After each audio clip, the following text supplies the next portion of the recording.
Now, so welcome everybody. This is the launch of the Cooperative Council's Innovation Network Beyond Asset Transfer report. I'm very excited to be launching this report today. My name's Councillor Sharon Taylor. I'm chair of the Cooperative Council's Innovation Network. I'm also leader of Stevenage Council, and very pleased to be here with you all this morning, cooperators, to launch this very exciting piece of work from the network. We have an absolutely stellar panel here to speak to you on the webinar this morning, which we're very pleased to have our panellists with us, starting with Baroness Glenys Thornton. Welcome, Glenys. We're very pleased to have you with us this morning. John Copps, who is a managing consultant from Mutual Ventures. Councillor Joyce McCarthy, who is Cabinet Member for Inclusive Economy at Newcastle City Council, and Gray Hill, the Director of Insol Trust in Cardiff. So a very good panel to speak to us here this morning. I'm going to start just by telling you a little bit about our network and what we do. Many of you will be aware of the network already, and we are a network that's been around for many years now, and a very fast growing network. I like to call us the fastest growing network in local government, but that may be, I'm hoping that that's true, possibly, I think is the word. So we are all about our councils driving social innovation and making sure that we put people first. Fundamentally, we are action focused, and that's what this morning is about, delivering reports from real innovation and research that's going on in our councils right now. We are membership based, so our membership, as with all good cooperatives, lead the network and design and shape all of the work we do. We're open to all UK councils, and we have a number of councils from different political persuasions, and we're part of the local government family because we are a special interest group of the Local Government Association. And our membership has grown phenomenally over the last few years. The network was set up by myself, Steve Reed, who is now Shadow Secretary of State for Communities and Local Government, and Jim McMahon from Oldham, who is also an MP and a Shadow Minister. And we now have 87 members of the network, 14 supporters. So we've got 33 full councils in membership, 19 associate members and 35 affiliate members.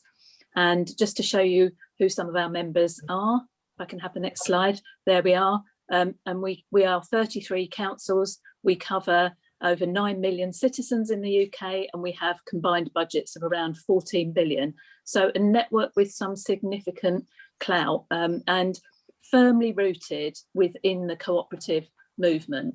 And you'll see there some of our long-standing members and some of our very newest members. And we're always delighted to welcome new councillors on board, and you'll see the biggest council in the UK, Birmingham City Council, joined us fairly recently. We also have all of the Greater Manchester Combined Authority on board, and many of the constituent members of the Combined Authority in Manchester. But we also have a number of members who are parish and town community councils, as well as councils of all sizes. Next slide, please, John. So our launch of our report this morning, this is the latest Cooperative Council's Innovation Network report. It originated in Newcastle, and the work was completed by Newcastle City Council. Newcastle were originally awarded the funding to explore what works in community asset transfer, the factors that contribute to success, and how to overcome some of the common barriers. As the project was being completed, of course, we were all hit by the COVID-19 pandemic on in our communities, and our members and the partner community organisations found themselves at the centre of the local response to COVID. So we secured the additional support of affiliate members, Mutual Ventures and Bates Wells, to help review the findings and look at this, the impact of the COVID-19 pandemic and what that had done in terms of the use of community assets. So that's added an additional dimension, which I think is a really valuable one to the work that we've done. So thank you to those. I know some of you have put in some questions in advance, but can I just say now, if you want to ask a question, please put it in the chat. If you start your question with an asterisk, so that we can see the questions really easily. So as we launch our report this morning, what we want to make sure is that we do make effective use of community assets. It's critical to a well-functioning place and strong, resilient communities. But we all know that transferring assets is not always as straightforward as perhaps it could be. And our cooperative values continue to be a real force for good in our communities. So we want to do this and to help with our communities, supporting them when we transfer our assets. COVID-19 has shown us just how valuable some of these community assets are, and transferring them to communities or not-for-profit organisations isn't always easy, even when we know it's the right thing to do. And many of us who are in councils will know some of the difficulties of doing that. And today's discussion is around how our communities and local government can work together on this asset transfer piece. So if you look inside the report, and we're delighted with the finished product, one of the things we've done in there is made some strong recommendations for central government that will help local government and our communities to do these transfers that we feel with our cooperative values are so important. So I hope you enjoy this morning's webinar. We are going to hear from some of our speakers now, and I want to start by introducing a great friend of the network, Baroness Glenys Thornton. Glenys is a long-standing friend of our network. She's a very proud Yorkshire woman, and she has been previously a health minister and is shadow spokesperson for health at the moment. But one of the things I know from long conversations with Glenys is that she has a really powerful interest in social enterprises and how social enterprises work. So that makes her a perfect person to speak on this subject. And I know back in the day, Glenys, you were political secretary of the Royal Arsenal Cooperative Society. And your roots are very firmly within the cooperative movement, and you joined the Cooperative Wholesale Society and worked there. You've also been General Secretary of the Fabian Society, and we're delighted to welcome you here today and to thank you first for your support for our network, but also to hear from you about the subject that we've of our report today and for our launch. So welcome, Glenys, lovely to see you, and I'll hand over to you now. Thank you very much. Thank you very much indeed, Sharon. I really, really like the Cooperative Council's Innovation Network, and the reason I like it is partly because it's led by Sharon, of whom I'm a great fan, but also because it links two really important words, which is innovation and cooperatives. And that's one of the reasons why I wanted to sort of at least cheer you on today. And also perhaps just think about the challenges that we face here to make progress with cooperative innovation and so I'm a Labour and Co-op peer. I actually joined the co-op in Bradford, where I grew up when I was 16 years old. And I'm probably about 5th or 6th generation co-op. And I'm also now the chair of a relatively new, couple of years old, Cooperative Innovation Trust, which has been rolled out of what was the Phone Co-op. And I'm a patron of Social Enterprise UK and E3M, which is a network of social enterprise leaders who are one of your supporters, or on that list of the supporters of the Innovation Network.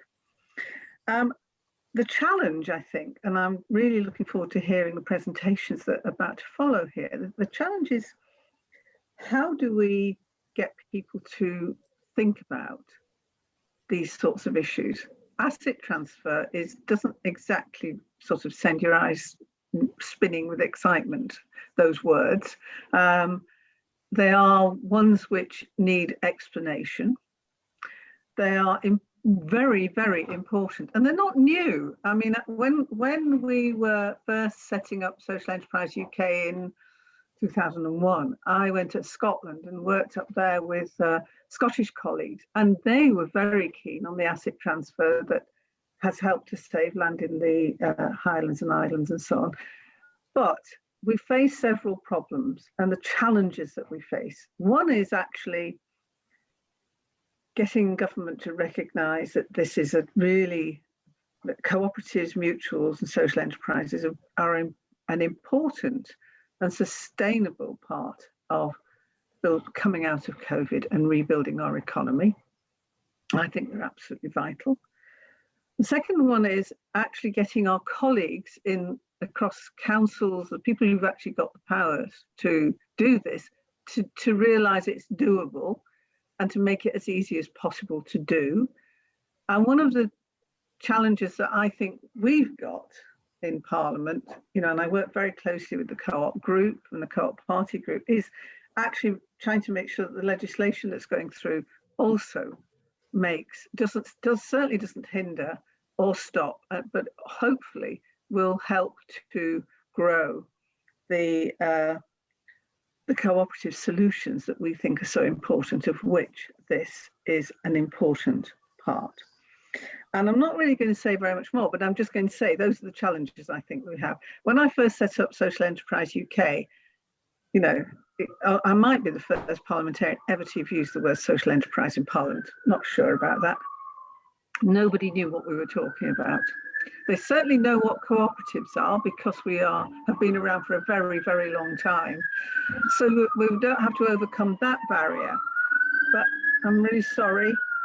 I live near the Royal Free, and that's an ambulance that's just gone by, which you can probably hear.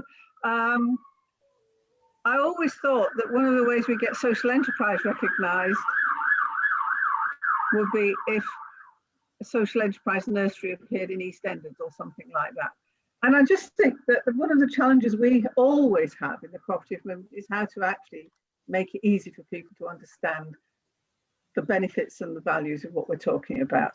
And that, I think, will be one of your challenges too. Thank you. Thank you very much, Glenys. That's wonderful. We really appreciate that.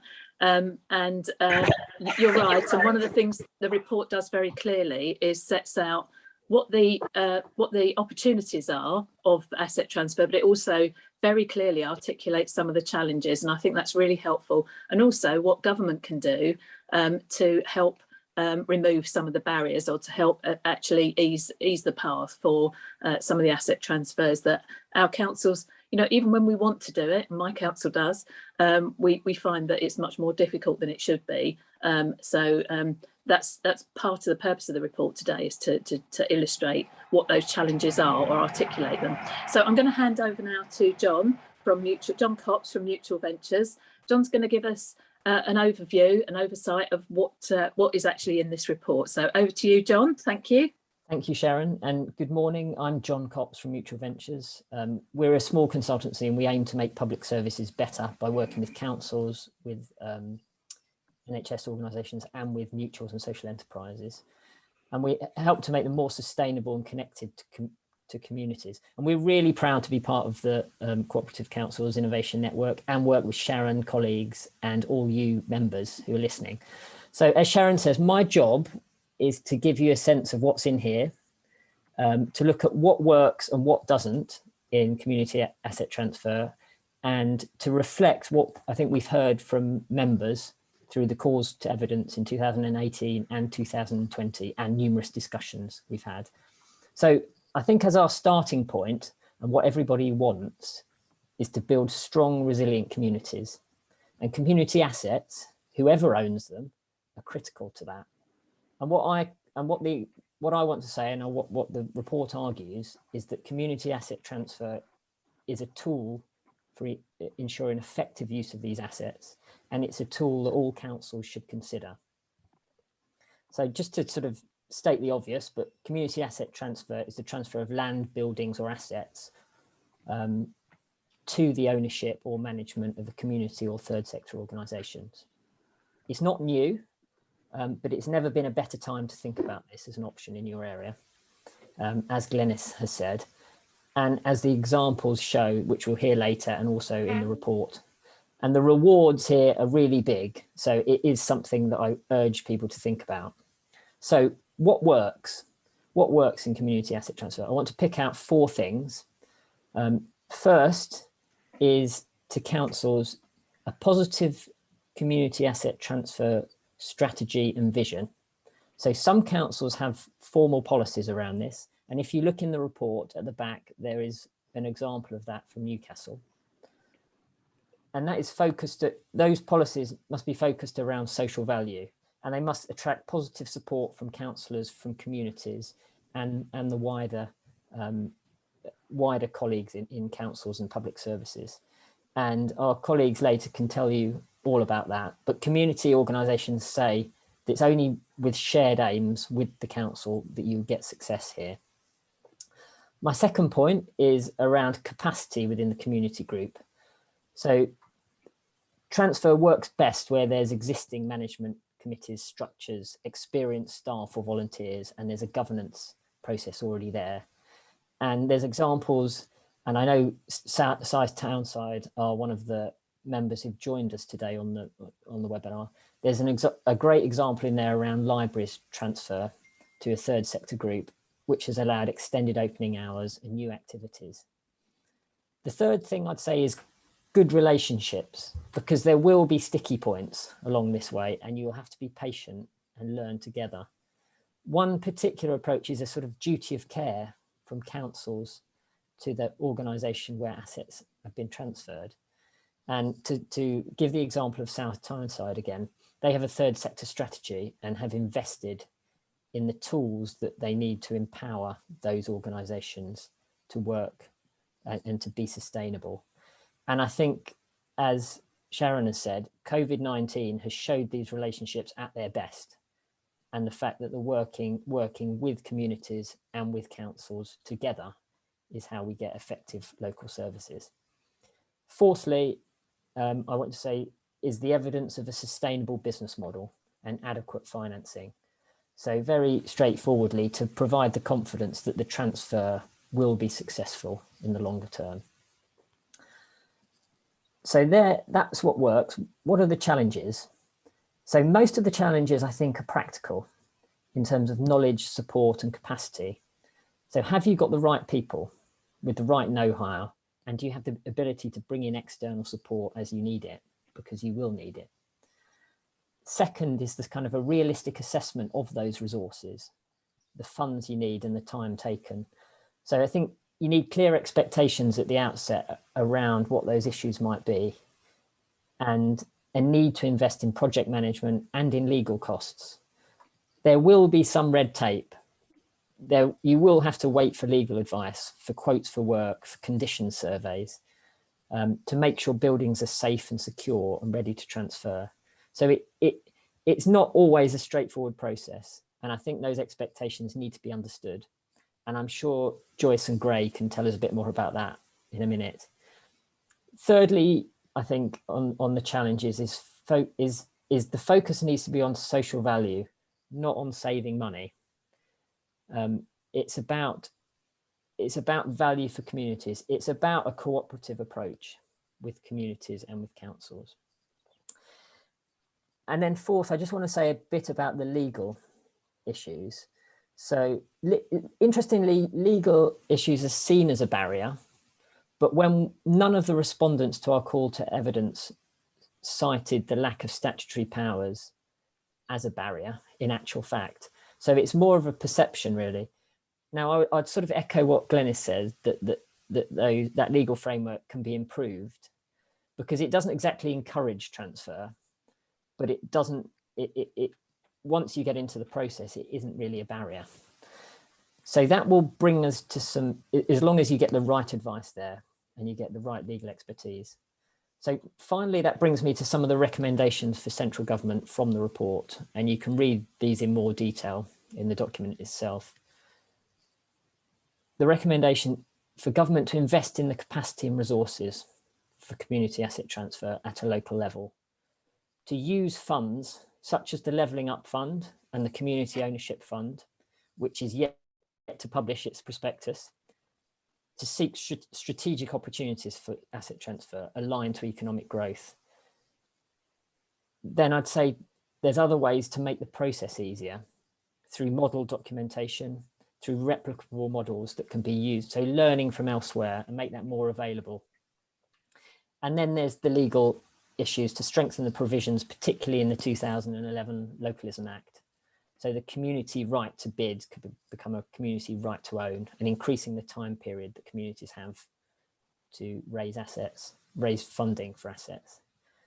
So that's a sort of whistle-stop tour. So in conclusion, I would say that local government has an important part to play in the bridge with communities. And so 3 words, I think: vision, relationships, and capacity to create a sustainable future for community assets. And so the aim of this report is to inspire you, and I look forward to hearing from the examples. And so if I just leave you with a question for all councils: if you haven't considered asset transfer, why not? Thank you very much, John. A very good and concise overview, which we thank you for, of the report. And you know, what shouted out to me from the report, one of the things when I've been reading various drafts of it along the way, is the issue of funding. It's very easy for councils to look at this as potentially we've all got very difficult budgets to set, and to look at this as a way of saving some of our funds. But you need to, it really is an invest to save. You've got to put the right resources in for the community to develop that capacity, and you're quite right to highlight that from the report. I did also want to mention that there is another funding stream which maybe people want to consider, which is the Community Renewal Fund, which is also there. We've got a very significant bid into that for community wealth building, and that's part of that whole process as well, about renewing our communities post-COVID and supporting them to do the kind of things that can be greatly assisted by these buildings, whether they're recent ones that we want to look at transferring, or whether they are buildings that have been out of use for a long time. So I'm going to now hand over to Joyce. So thank you, John. And I'll now hand over to Joyce McCarthy, who is the Cabinet Member for Inclusive Economy at Newcastle.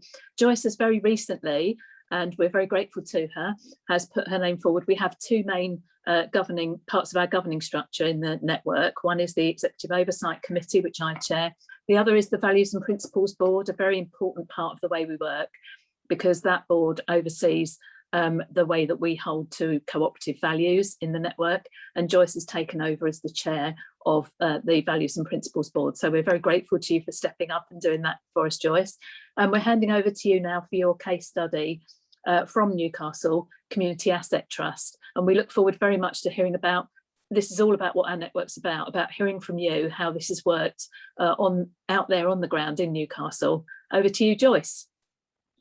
Thank you very much, Sharon, and to Glenys and to John for their contributions so far.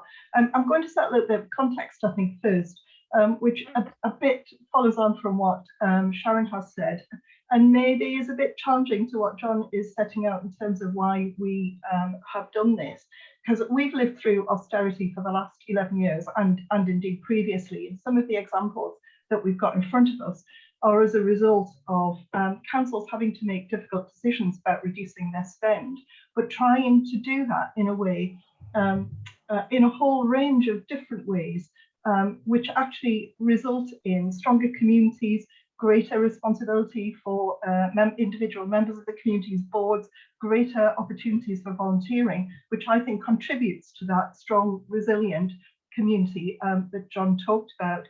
And I think part of that is also about greater accountability, and it's about developing new models, I think, that meet the priority needs of our local communities. Some of the cuts we've had to make have resulted in much better services, much more effective local spend, and improved support and services for our residents. And therefore, because we're coming at it from a slightly different angle, doesn't mean it's the wrong thing to do. None of this could happen, of course, without the support both in the council and indeed from the network. In particular, I want to thank Adam Tager and Caroline Constant, who have led this work on behalf of the council. And also to add that what we call assets, some call liabilities. You know, the community and voluntary sector often say to me, you know, whilst this is an asset in a local community, it's also a liability for those who are trying to manage it and run it.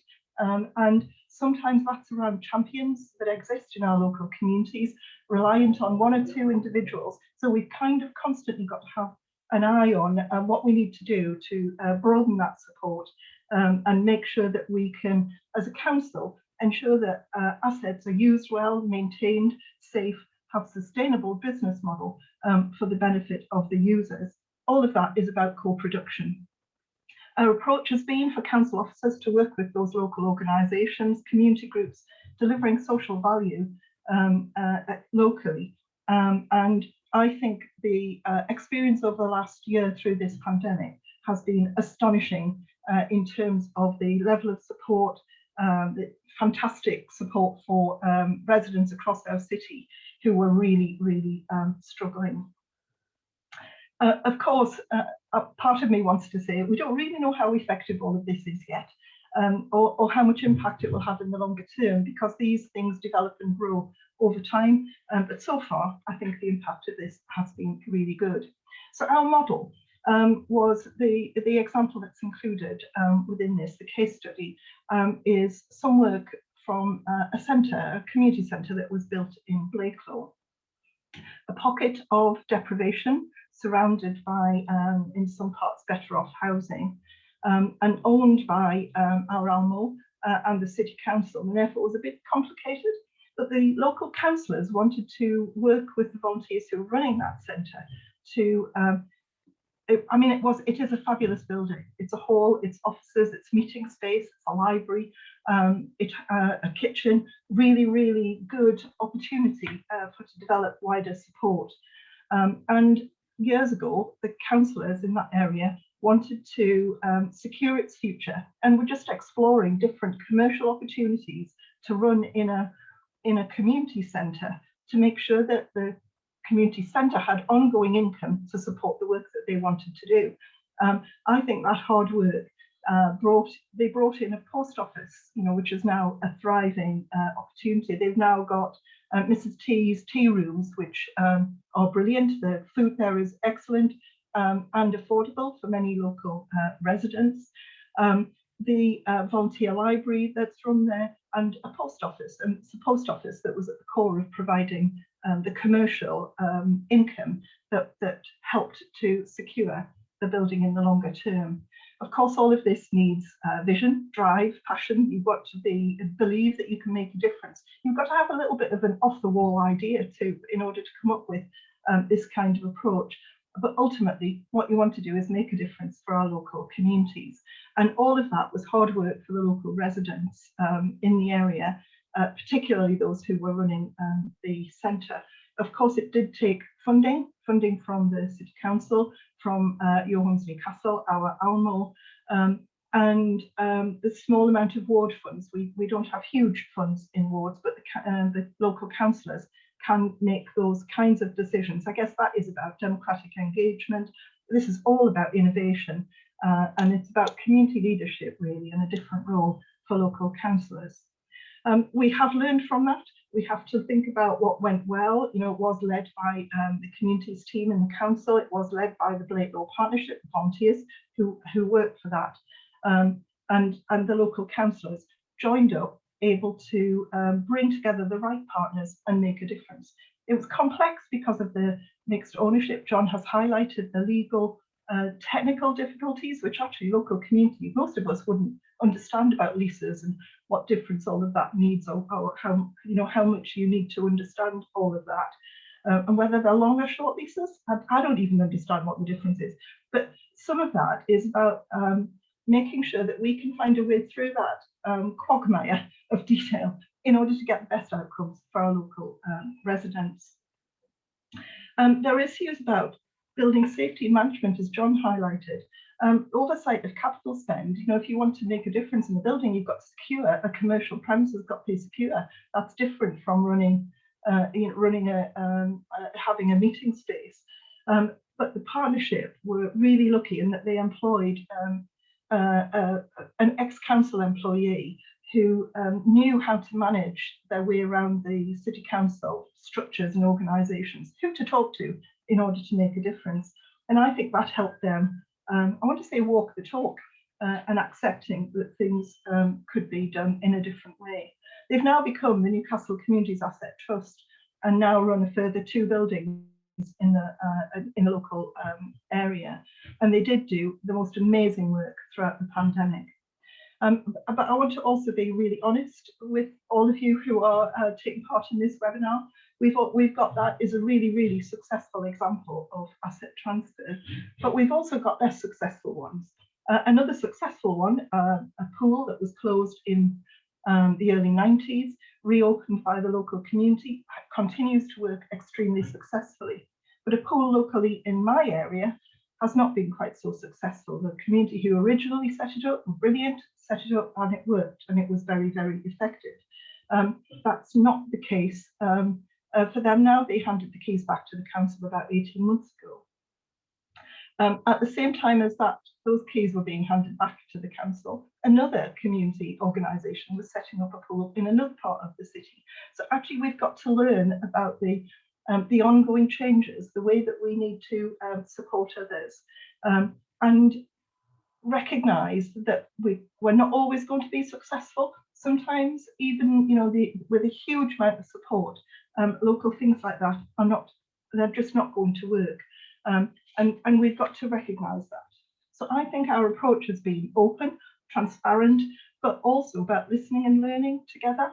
We're accepting that we're going to get things wrong and that we've got to be a learning organisation. I think some of the aspects of the report are really, really clear about that.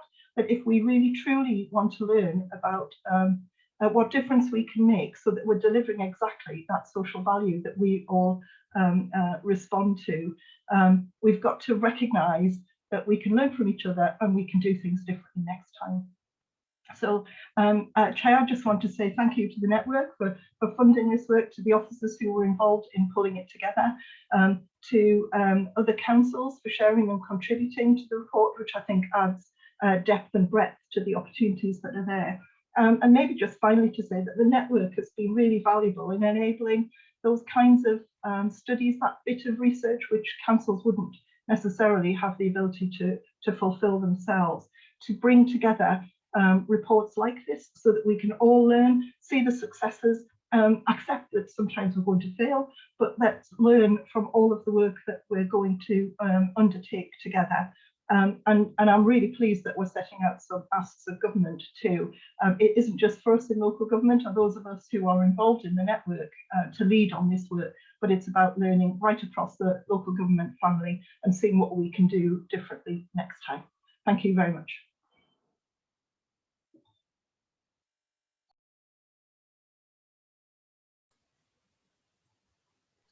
You're on mute, Sharon.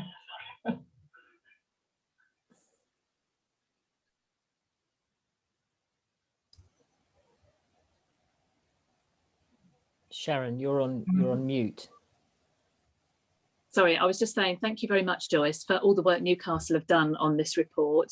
And can you please take our thanks back to Nick Forbes, your leader in Newcastle, who has co-authored the introduction to the report at the very start of the piece of work that we're publishing today. Nick's always been a great supporter of our network and carries our message.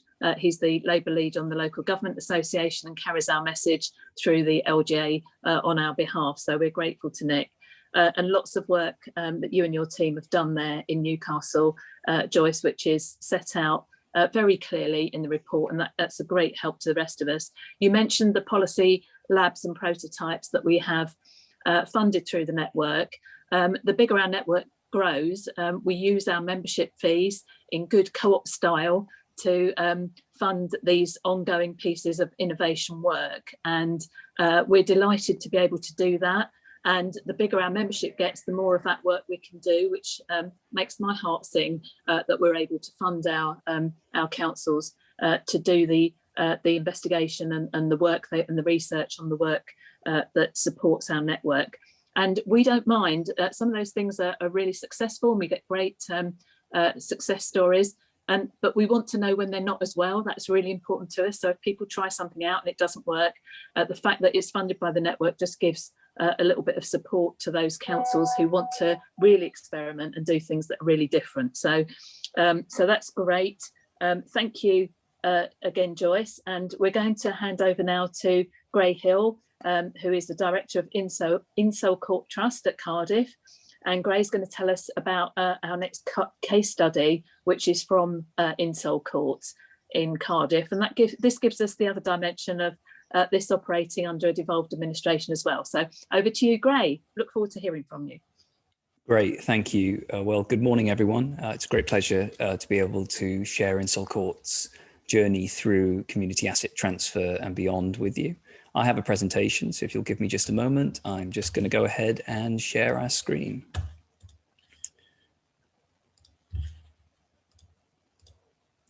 Okay, so hopefully you've got the presentation on screen.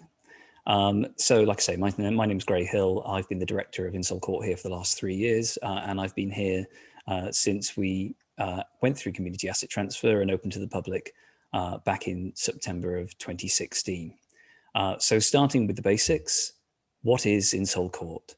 Well, we're a grade 2-star listed mansion and gardens with a rich history and a vibrant events program. After an extensive refurbishment, it's now run by an independent charity, the Insole Court Trust. But what is it that we do? Well, the mansion and stable yard are hired daily for classes and activities, corporates and private events. Visitors can wander through the ornamental gardens, visit the mansion's exhibition, and stop by the Potting Shed Cafe for a cup of coffee and a slice of homemade cake. We're a heritage attraction, a cultural event space, a licensed wedding venue, but we're also a charity. We utilize the mansion and gardens to improve the lives of our visitors. So, how did we get here? Well, I'm going to take you through our journey in 3 parts, starting right the way back when Insole Court was built in 1856. So it was built by James Harvey Insole, originally as Ely Court, and he modified and expanded it over the following decades until it became Grand Victorian Mansion, as you see pictured here. Fast forward to 1932, that's when Cardiff Corporation, as they were then, acquired the mansion and land under a compulsory purchase because they needed it for housing and for road infrastructure. Now, originally the site had about 60 acres of land, and the council paid £25,000 for the mansion and 60 acres. So a bit of a steal, although I'm sure that some people in the council would have argued that they've been paying for it ever since. But immediately after that, we started having an administrative, a civic function. And in the Second World War, it was used for military administration, housing the Royal Observer Corps, the Auxiliary Fire Service, and our local air raid patrol. And over the many decades that followed, when we became Insole Court, we continued to be used for accommodation. The upper floors and outbuildings were divided into apartments and rented mostly to council employees until the 1970s, when sadly those parts of the site were abandoned. Though the ground floor continued to be used as a public library and a community centre up until the late 2000s, when the house was closed on health and safety grounds and the dereliction really began. So the campaign. This is a major part of Insole Court's story. It originally began in 1993 when members of the local community formed the Friends of Insole Court, a campaign group to save the neglected building. And they campaigned for the next 2 decades until, through the support from National Lottery Community Fund, then Big Lottery, the Friends of Insole Court were invited to start the community asset transfer process, and they founded a registered charity, the Insole Court Trust. The following year, we appointed a project director who was an external consultant who led the charity through its early years. And then in partnership with Cardiff Council, the Trust began the Insole Court Renewal Project, securing £4 million from the National Lottery Heritage Fund, CADU, the Welsh Heritage Organisation, and various other funding bodies. We closed the mansion in 2014 to begin our redevelopment. And I'm now going to show you just how we spent the money and what we did in our community asset transfer. So starting with our outbuildings, the stable yard facilities, you can see just how advanced the dereliction had got. Most of those buildings didn't have any roofs intact. They'd been arson attacked over the years. And as you can see, we've been able to regenerate them into modern facilities that can be used by the community, by local businesses, and for private events. That's a view of the other side. The large iron fencing and gates that used to stop people from accessing that site are now all gone, and it's become a vibrant hub for the community. Believe it or not, this is our cafe, as it was before a much needed haircut. It's amazing that we were able to save so much of the site when the easy option, of course, would have just been to knock it down. Now, the majority of the funding that we had was spent on the stable yard facilities because they were our core income generator, and we opened that part of the site first.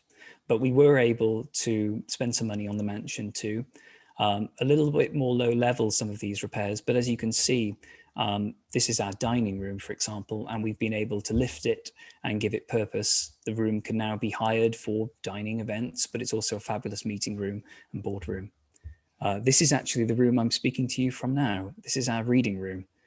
In the Insoles day, it wasn't a reading room, it was their smoking room, but it's quite hard to have that in a 21st century visitor attraction, so we've given it a modern purpose. So I'm just going to take you through the last few years. So as I mentioned, we opened in September 2016 in phases. Community asset transfer took place, and we were able to open the stable yard and potting shed cafe. Staff were brought on board at this point, and we started generating our own income. At the time, the trust employed just 3 staff, myself included, alongside around 10 volunteers. The following year, we opened the ground floor, free to visitors, and we hosted our first public events, including outdoor markets, concerts, and talks. In July 2018, we opened our paid exhibition called This House is a Stage. It's an innovative walk-through audio drama that transports 21st century visitors to a 19th century world. We also became a licensed wedding venue. In September 2019, we expanded again, taking over the operation of our cafe and becoming a food and beverage business. The trust now employs over 20 staff and relies on over 100 volunteers. This is an image of just how busy Insall Court can get. This is our annual food festival called Bite. Of course, we haven't been able to run it these last couple of years, but we get about 10,000 visitors in a single day. Not bad for a site that was previously unknown and derelict and has now become part of Cardiff's cultural landscape. So I'm now just going to finish by taking you through some advice that we give to other community asset transfers. First of all, the partnership with Cardiff Council, in our case, is a long-term one. We have about an 80-year lease, about 75 years left to go, but it takes sustained effort from both sides. I think there had been a view from some that after the transfer had taken place, that it was now in the hands of the trust and most of the issues were ours to deal with. Equally, I think that there was a view from our side sometimes that it was ours now and we could do what we like with it. Of course, neither are true. And I'm grateful for the ongoing support that we've had from Cardiff Council, but it does take continued effort from both sides. I'd advise you not to bring your staff on board too late. My first day in September 2016 was the day we opened, and I was the second appointment. It was a cost-saving measure, but it meant that we had to build the bicycle while riding it. So if you can, bring your staff on board as early as possible because they're going to be vital to your development. Ask yourself how you can prepare for those staff coming on board too. Because often with these sorts of projects, the group, the charity, the trustees, whoever you may be, in the run-up to your community asset transfer, you're probably doing absolutely everything. I remember the first time I met our treasurer, he was cleaning the gutters here at the mansion. That ends once your professional team are brought on board. So be ready to step back from those operational duties and become strategic. There are some governance principles that take an awful lot of work. So be ready for that. Ask yourself, who is your community now and how will it change once the project is complete? Are you casting the net much wider? Do you have your critical systems in place ready for opening? Do you have the IT, fire and security critical systems in place to be the business you need to be? It's very difficult to put those in retrospectively after you've opened. And finally, don't ever stop communicating with your stakeholders, even when you're busy. That's definitely a trap that we've fallen into in the past, because we've been so busy with our heads down, getting it up and running, making it work. At times, we've stopped being communicative. Now we're trying to be an awful lot more outward facing. And I think hopefully me speaking to you today is a good part of that. So thank you very much again for your time, and yeah, look forward to any questions. Wow, what a fabulous example, Gray, and we wish you every success with the future. We're starting to see some common threads coming through this now, but your really valuable advice alongside Joyce's of actually having done this and learnt from the experiences you've gone through, really valuable. And what a beautiful place you've created there. I've got a farmhouse in Stevenage which I'm looking at, and we're thinking about how we're going to do this going forward. At the moment, it's got a £750,000 maintenance deficit, but you've encouraged me, because it probably pales into insignificance compared to what yours was. So you've encouraged me to have another look at that and think about how we might do it. So really inspiring. Thank you so much for that. We've also seen in the chat some really good examples particularly from Rochdale and Birmingham. We need those for our case studies, Rochdale and Birmingham. So if you can get those to Nicola, that would be fantastic, because we're about to produce a new case studies pack in time for the party conference season, which will start in September. So if you can get those case studies to us, that would be absolutely fantastic. We have a number in the document, but the more we have, the better. Great, a wonderful presentation. Thank you very much. And we're going to open up the session now for a Q&A session. We did have some questions submitted in advance, so I'll start with those. If we don't get to all the questions, because we've got just about 10 minutes or so left, please carry on putting your questions in, and we'll try and get answers to you in a written format. But the first question, which was submitted in advance, was to Joyce and Gray about the case studies. And that is, why do you think some places haven't seized on community asset transfer as an opportunity? We've got some of the pitfalls set out, but we'll start with you, Gray, because you're on the screen at the moment. So why do you think people feel so reluctant to do this? I think in our case, it's been a long journey, and the trust, the Insel Court Trust, was founded 5 years before the transfer actually took place. I know, talking to some of our trustees who have been here through that whole time, is that it really was very daunting for them at the beginning, because they knew that it was going to take over a significant chunk of their lives for some years. We're 10 years on now from the trust being founded, and I still think in many ways we're only at the very end of our first phase. This is a long-term commitment that relies on thousands of hours of voluntary time, and I can totally sympathize with those people who look at these examples and think, well, that's wonderful, but we can't commit the time, or we don't have the resources for it. So I think if you can get that early support through funding, through local government, through organisations like National Lottery Community Fund, they do enable you to do that research and development, so you can take your first steps. But yes, it I'm afraid isn't an easy process, but hopefully, as you've seen, it is worth it. Yeah, it looks definitely worth it. Joyce, any comments from you on that question? I think it goes back to the, my comment about an asset is fantastic, but it's also a liability. And there are clearly concerns if your organisation isn't strong enough to take on that liability, because actually you need financial skills and building skills and, venue management skills.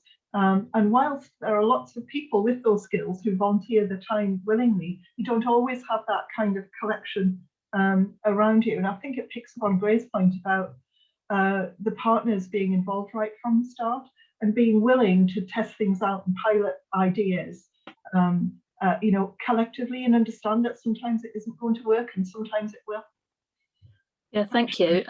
I was on the I was one of the localism commissioners with Sir Bob Kerslake a couple of years ago, and we went all over the country talking to people about and this subject came up quite a lot, and it was very clear to all of us that different communities have different levels of capacity, and one of the real things that the councils can do, I think, is help support. I think you mentioned this in your talk, Joyce, is help support the communities that don't perhaps have the assets.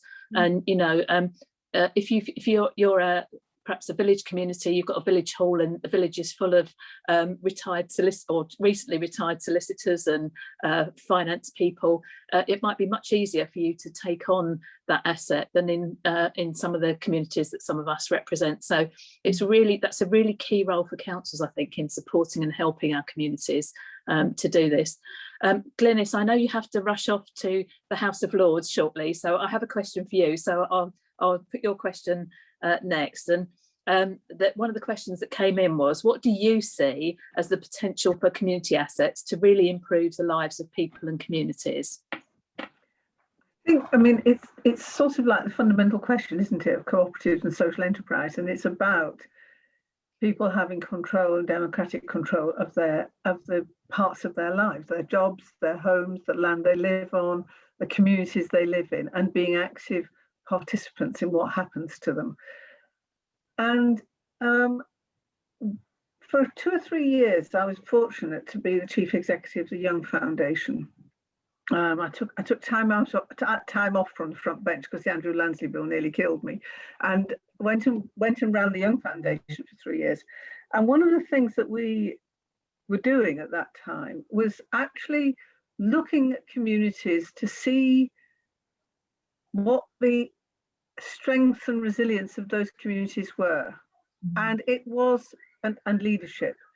And actually, there are very few communities, however deprived they are, that don't actually have assets in them, and I'm talking about human beings who aren't prepared to help their neighbours and their communities. And it's so one of the things, and we actually worked in down in Wales, we worked in Leeds actually, and various other places, Barking and Dagenham.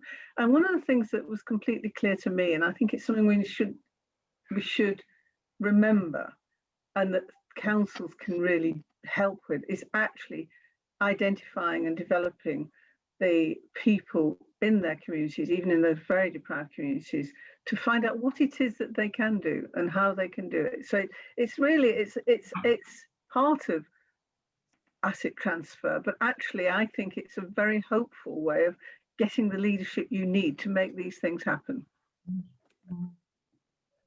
That's really helpful. And yeah, your point about there are assets in all communities, and you're absolutely right. And one of the examples that we saw on the Localism Commission was you know, a really deprived community in Manchester, where a very powerful community activist had just kind of twisted people's arms up their back and got them involved in this project. And they'd taken over, I think it was a shopping parade from memory, and you know, turned it into a community asset. And it was a fantastically powerful project. So you're quite right, there are assets in all communities. I'm going to take a question from the chat line now, which is from Rachel.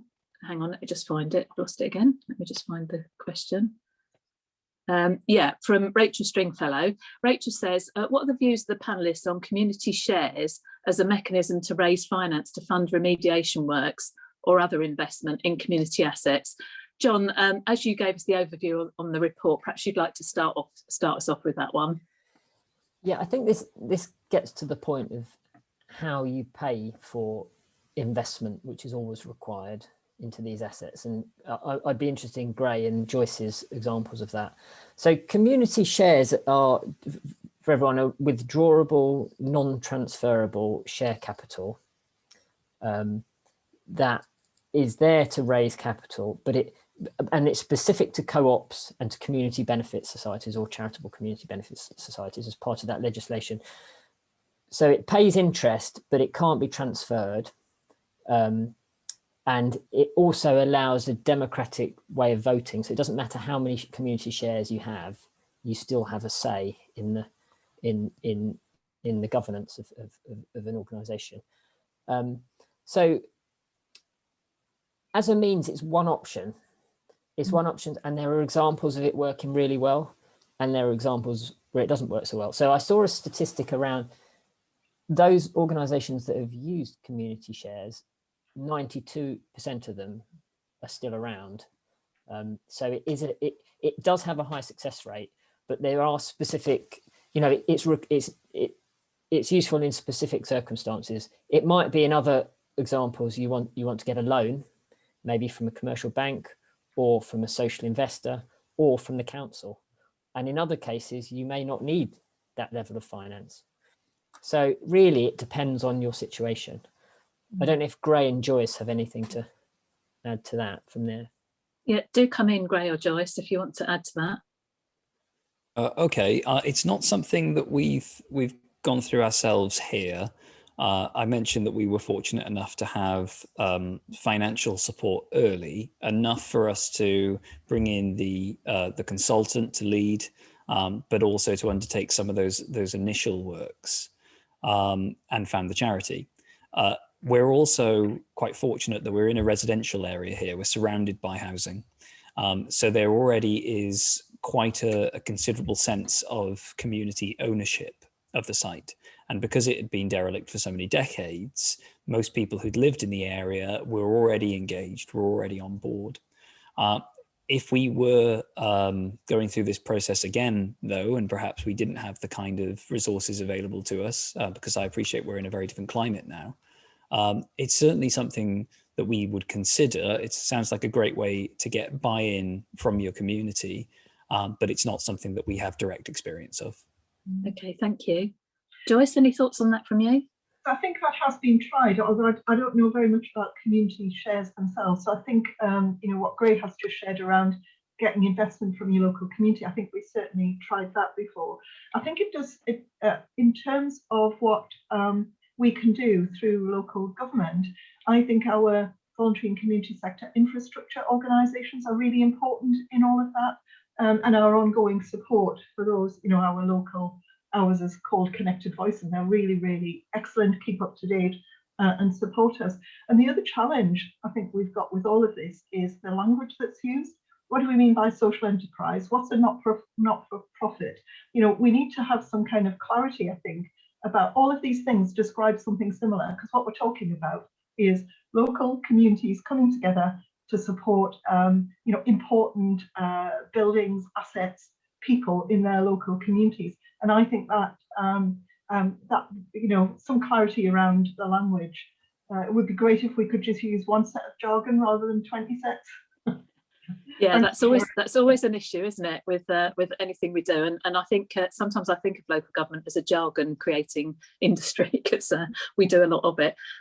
It strikes me that one of the useful pieces of ongoing work we could do from this report is to particularly look at some of the financial models, particularly the kind of cooperative models like the one that John's just explained to us. I think many of us, I know in Court we're lucky enough to get National Lottery funding. There are all sorts of funding pots that we might be able to have a look at. And if you've got any case studies on that, please do let us know what they are. Also, Christopher Robson from my next door council, North Herts District Council, has put a question in the chat about community engagement on these kind of projects. So anyone that's got any expertise in that, please do contact Christopher, and if you do have expertise in that, please let us have your case study so that we can put those in the next case study book. It seems to me this is a topic that's going to that today's webinar has opened, and I always think a webinar is successful if you end up with more questions at the end of it than you had at the start of it, which is always good as far as I'm concerned. I think we've had a terrific launch of our own document today. We've been able to see some fantastic case studies from Newcastle and from Cardiff. John's given us a magnificent overview of the report. If you haven't got a copy of the report, please let us know and we will send you one, but it will be on our website, so you will be able to access it there. And I think we may do another session on this at some time in the future.